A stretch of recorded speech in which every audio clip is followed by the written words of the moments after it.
ಇನ್ನು ರಾಜು ಕಾಗೆ ಅವರು ನಿನ್ನೆ ಎಲ್ಲ ಮಾತನಾಡಿ ತಾವು ಕೇಳಿಸ್ಕೊಂಡಿದ್ರಿ. ಕಾಂಗ್ರೆಸ್ನ ಶಾಸಕರು ನಾನು ರಾಜೀನಾಮೆ ಕೊಟ್ಟರು ಆಶ್ಚರ್ಯ ಪಡಬೇಡಿ ಅಂತ. ಈಗ ಅವರು ಮತ್ತೆ ಸ್ಪಷ್ಟನೆಯನ್ನು ಕೊಡ್ತಾ ಇದ್ದಾರೆ. ಇದೇ ವಿಚಾರಕ್ಕೆ ಸಂಬಂಧಪಟ್ಟಂತೆ ಶಾಸಕ ಮಾತನಾಡಿದ್ದಾರೆ. ತಮ್ಮ ಆರೋಪಕ್ಕೆ ಶಾಸಕ ರಾಜು ಕಾಗೆ ಅವರು ಸ್ಪಷ್ಟನೆಯನ್ನು ಕೊಟ್ಟಿದ್ದಾರೆ.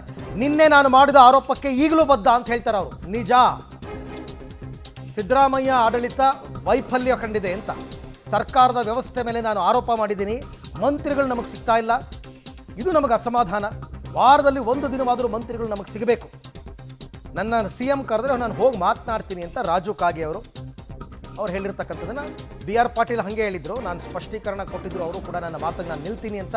ರಾಜು ಕಾಗೆ ಅವರು ಕೂಡ ಹೌದು, ನಾನು ಮಾಡಿರ್ತಕ್ಕಂಥ ಆರೋಪಕ್ಕೆ ಈಗಲೂ ಬದ್ಧ ಅಂದಿದ್ದಾರೆ.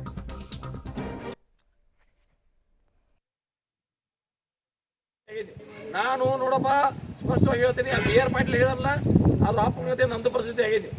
BR ಪಾಟೀಲ್ ಹೇಳಿದಾರಿಲ್ಲ ಏನಿದೆ ಇವತ್ತು, ಅದೇನು ಸುಳ್ಳಲ್ಲ, ಅದು ಕರೆನೇ ಐತೆ, ಅದು ನಂದು ತಗೋರಿ. ಅದನ್ನ ರಾಜು ಕಾಗೆ ಅವರು BR ಪಾಟೀಲ್ಗೆ ಬೆಂಬಲಿಸು ಮಾತಿದ್ದನ್ನ ನನ್ನ 2.5 ವರ್ಷ ಆಯ್ತು ಕಾಯಿ ಹೊಡೆದ. ವಿಶೇಷ ಅನುದಾನ ಕೊಟ್ಟರೆ ಇದನ್ನು ತಗೋರಿ, ಸೀರಿಯಸ್ ಇದ್ದಾವೆ ಇಲ್ಲಿವಲ್ಲ.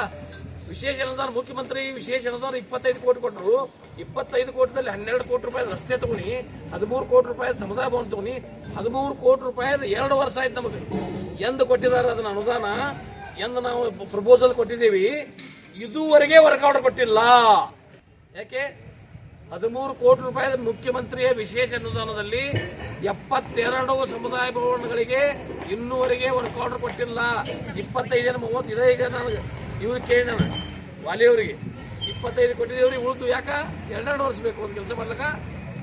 ಎಲ್ಲ ವ್ಯವಸ್ಥೆ ಅನ್ನೋದೆಲ್ಲ ರಾಜ್ಯದಲ್ಲಿ ಅಡ್ಮಿನಿಸ್ಟ್ರೇಷನ್ ಆಡಳಿತ ಸಂಪೂರ್ಣ ವಿಫಲವಾಗಿದೆ. ನನಗೆ ಮನಸ್ಸಿಗೆ ನೋವಾಗಿದೆ. ನಾನು ರಾಜೀನಾಮೆ ಕೊಡುವ ನಿಟ್ಟಿನಲ್ಲಿ ನನ್ನ ಮನಸ್ಥಿತಿ ಬಂದಿದೆ.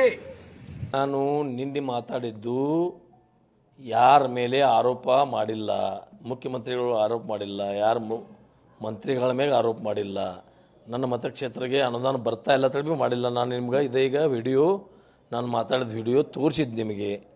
ಆದರೆ ನನ್ನ ನೋವು ವ್ಯವಸ್ಥೆಗಳ ಬಗ್ಗೆ ನೋವಾಗಿದೆ. ನಾನು ಸೀನಿಯರ್ 5ನೇ ಬಾರಿ MLA ಸೀನಿಯರ್ ಇದ್ದು ನನಗೆ ಏನೇನು ವ್ಯವಸ್ಥೆಗಳು, ಹೌದು ಅದು ನಿನ್ನೆ ಹೇಳಿದ್ದಕ್ಕೂ ಇವತ್ತು ಅದಕ್ಕೆ ನಾನು ಬದ್ಧನಿದ್ದೀನಿ. ಒಂದು ಸಮುದಾಯ ಭವನಗಳನ್ನ ವಿಶೇಷ ಫಂಡದಲ್ಲಿ ಮುಖ್ಯಮಂತ್ರಿಗಳು ಕೊಟ್ಟಂಥ 25 ಕೋಟಿಯಲ್ಲಿ 13 ಕೋಟಿ ಸಮುದಾಯ ಭವನಗಳನ್ನು ಮತ್ತು 12 ಕೋಟಿ ರಸ್ತೆಗಳನ್ನು ತಂದೆವು.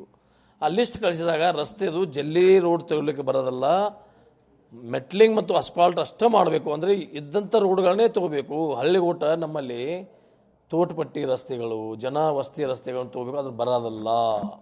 ಇದು ನೋವಾಗೋದಲ್ಲ. ಆಮೇಲೆ ಸಮುದಾಯ ಭವನಗಳನ್ನು ತೊಗೊಳಕ್ಕೆ ಬರೋದಲ್ಲ.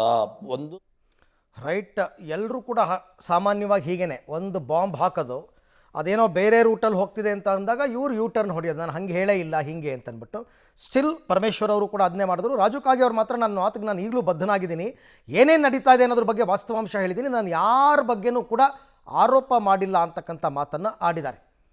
ಸೊ ಹಾಗಾಗಿ ಈಗ ಮುಂದೆ ಇದು ಯಾವ ರೀತಿ ತಿರುವು ಪಡ್ಕೊಳ್ಳುತ್ತೆ, ಡೆಲ್ಲಿಯಿಂದ ಬಂದಮೇಲೆ ಸಿದ್ದರಾಮಯ್ಯನವ್ರು ಎಲ್ಲರೂ ಕರೆದು ಮಾತನಾಡ್ತಾರಾ, ಇವರ ಅಸಮಾಧಾನವನ್ನು ತಣಿಸ್ತಾರಾ ಅಂತಕ್ಕಂಥದ್ದನ್ನು ನೋಡಬೇಕು. ಬಟ್ ಮಂತ್ರಿಗಳು ಸಿಗ್ತಿಲ್ಲ ನಮ್ಮ ಕೈಗೆ ಅಂತಕ್ಕಂಥದ್ದು ಮಾತ್ರ ಸತ್ಯ.